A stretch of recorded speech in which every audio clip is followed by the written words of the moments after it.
Pernahkah kalian bertanya-tanya, mengapa dari sekian banyak manusia, Nabi Ibrahim alaihissalam terpilih menjadi salah satu Nabi Ulul Azmi yang paling agung? Semuanya dimulai dari masa kecil beliau. Sejak dini, Nabi Ibrahim sudah punya rasa penasaran yang luar biasa. Ia tidak pernah bisa menerima begitu saja tradisi kaumnya yang menyembah berhala. Dalam hatinya, ia selalu bertanya, bagaimana mungkin patung buatan tangan manusia ini bisa menjadi Tuhan? Pertanyaan sederhana ini lahir dari hati yang bersih dan fitrah yang lurus, yang selalu condong pada kebenaran. Ini adalah tanda pertama dari keistimewaan beliau. Tidak hanya hati yang bersih, Allah juga menganugerahkan Nabi Ibrahim akal yang tajam dan kritis. Beliau tidak langsung menolak tradisi kaumnya, tapi beliau merenung dan mencari bukti.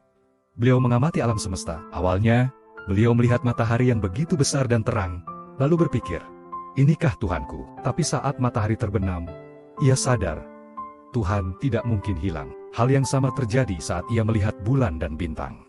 Semuanya datang dan pergi, terbit dan tenggelam. Dari perenungan inilah, akalnya yang cerdas menuntunnya pada satu kesimpulan mutlak. Pasti ada satu zat yang maha kuasa, yang menciptakan semua ini, yang tidak pernah hilang, dan tidak bergantung pada apapun. Dialah Allah, satu-satunya yang layak disembah. Nah, setelah menemukan kebenaran, Nabi Ibrahim tidak diam saja. Beliau menunjukkan keberanian yang luar biasa untuk menentang kebatilan. Saat kaumnya lengah dan pergi merayakan sebuah hari besar, beliau dengan berani menghancurkan semua berhala yang mereka sembah, kecuali yang paling besar. Ketika kaumnya kembali dan marah besar, beliau dengan cerdas berkata, tanyakan saja pada berhala yang paling besar itu. Mungkin dia yang melakukannya.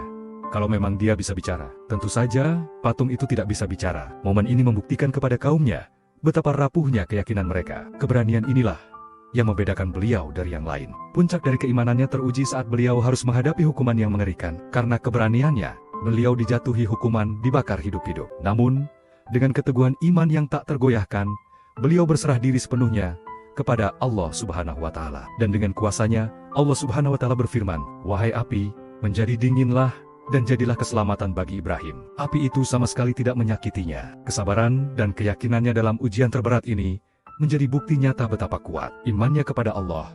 Karena itulah Nabi Ibrahim terpilih.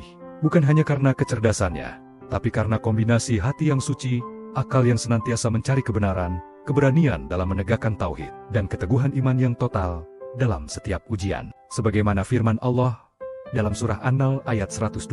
Sesungguhnya Ibrahim adalah seorang imam yang dapat dijadikan teladan, patuh kepada Allah, dan hanif, dan sekali-kali bukanlah dia termasuk orang-orang yang mempersekutukan Allah. Semoga kisah Nabi Ibrahim ini bisa menjadi inspirasi bagi kita semua, untuk selalu menggunakan akal kita, untuk mencari kebenaran dan berani mempertahankannya. Terima kasih sudah menonton.